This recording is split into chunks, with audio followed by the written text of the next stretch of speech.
Pesachim Daf Lamed Zayin. Today's email comes from Rebbe Rafal Palter. He's a Rebbe in Boston. And he says the team is amazing, I'm a Rebbe in Boston, and recently had a day off because of a snow day, and he was able to stay up late and join us on live Zoom. And I recognized that he was a new person on Zoom, and we had a schmooze afterwards, and I told him that my parents, Shatchanim, Dr. David Saul from Boston, was my parents' Shatchan. He went over to Dr. Saul, the whole thing, told him how special my mother is, or was, and it goes on, all the best to you and the amazing team. So thank you, Reb Rafal Palter. The past few days we were discussing Meiser Sheni, and that is, if a person has a crop, he gives 2% to the Kohen, 10% to the Levi, 10% to himself. How do we view that 10%? Is it his to do as he wishes, to buy an esrog, to buy matzah? Chacham are of the opinion, yes, it's yours 100%. But Meir's of the opinion, no, it's Mamin Gavaya. It's our Kodesh Baruch Hu's. He allows you to eat from it. Therefore, if you buy an esrog, you're not yaitza. Matzah, not yaitza. It says in the pasuk, Lochem, it has to be your esrog. Arisay seichem, it has to be your challah. What about matzah? Matzah I learn from challah. So in other words, if a person has Meiser Sheni dough, he doesn't have to be mafresh challah, because it says Arisay seichem. And I learn matzah from challah.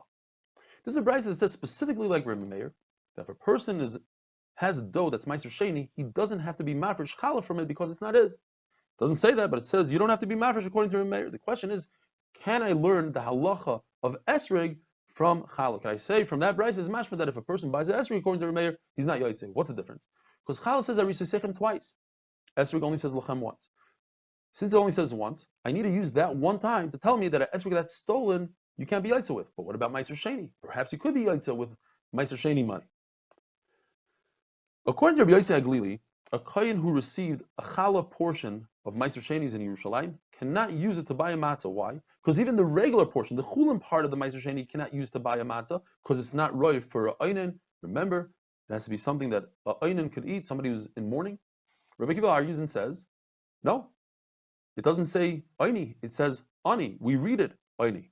What about the fact that it has to be b'chol mishvei seichem? You have to eat the matzah everywhere, all over the world, and a Meiser Sheni can only eat in Yerushalayim. Once you bring the food into Yerushalayim, you can't take it out. Says Rebbe Kiva, you could. I have a little trick.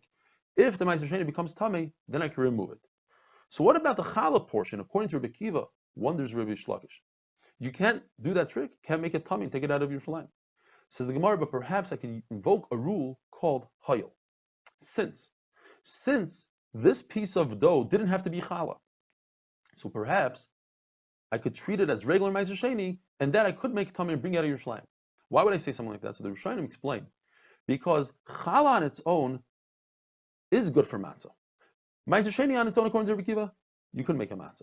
The combination of the two, challah of Meiser Sheni, that's already different. Then I could say, hayil, since it didn't really have to be challah, it's not its fault that it had this unfortunate circumstance that the challah was of Meiser Sheni. According to the second lashon, the story is a little different. Of course, you say hayil one time. The question is, do you say hayil twice? And what happened there? It was a kohen who received challah, but not directly from dough that was brought into Yerushalayim, but from money that was redeemed of Meiser Sheni, and that money was brought to Yerushalayim, and with that money they bought dough, and from the dough they were mafresh challah. And over here, do we invoke two hayils? Hayil, since if it was Meiser Sheni by itself, I would be able to redeem it. And the second hayil is, if it was Meiser Sheni, and I didn't call it challah, I didn't have to call this challah, and then it became tamei, I would be able to take it out. So do I say two hayils or not? Rava says, it makes a lot of sense logically, that even though this dough is bought for money, which at the end of the day I cannot redeem the final product because it was bought for money, nevertheless it has a name of Meiser just like pure Meiser, and I treat it as such. The fact that I bought it with money actually makes it a kula, not a chumrah. The reason why you can't redeem something that was bought with Meiser Sheni money is not because it's very strong, but because it's very weak. It doesn't have enough kedusha in it to redeem it. We learned in the Mishnah that the breads of a toida, or the wafers of the Nazir, it depends. If those breads were made for him, he cannot use those breads for a matzah, for Leil HaSeder, and if he made them to sell, he could. We have machlokes in the Gemara. What's the source?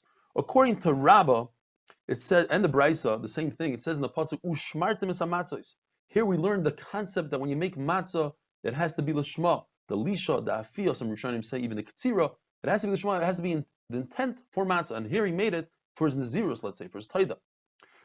Rav Yosef says, because it says in the pasuk, Shivas Yom Matzis Toichelu, it has to be for 7 days, and Lachmi Toida Nazirus is only for 1 day. Now, since they hold like Rebbe Akiva, that we don't learn Lechem Oini, it has to be for Aninos, it's Lechem Ani, so therefore, that's not a problem that you cannot eat Lachmi Toida Nazirus, and that's why we have to come on to other drushes. What about the fact that Rebbe Akiva says that Matzah Ashira, any matzah that has oil or wine is puzzle? These have oil. The Nazir and the Toida have oil. The answer is, it's such a minute amount. It's 3 ounces for 30 plus pounds of flour. Therefore, it's not considered matzah ashira. Even though you cannot be yaitza you cannot eat these breads, the lachmi toida, everywhere, you nevertheless need these psukim of Rabbi and Rav Yosef, because there was a time and point when Klal Yisrael had a bama and Noiv and Givai, and then you were allowed to eat these breads all over Eretz Yisrael, and therefore you need the pasuk to say that you cannot be yaitza with these breads for Leil HaSeder. Rabbi Eli asked Rabbi Yeshua before he knew about this Mishnah, the Mishnah didn't exist yet, and he said, could you be yaitza with the breads of a Nazir and Lachmi Toida for Leil HaSeder? He says, I don't know. In the beginning he said it's like the Mishnah, and then he said it over to Rabbi Eliezer, and he said, Shavua, I swear that this is exactly what Moshe Rabbeinu said. If you make it for yourself, it's no good. If you make it for others, it is good. And there's another lashon that says, Shavua, in other words, is it possible that this is what Moshe Rabbeinu said? It doesn't make any sense. You have to explain it, and the Gemara explains it. If you make it for yourself, then you don't have the right intent. But if you make it for others, you think to yourself, in the back of your head, if I'm not successful in selling everything off, I will use it for Leil HaSeder. And therefore, it's mutter to use. Have a wonderful day.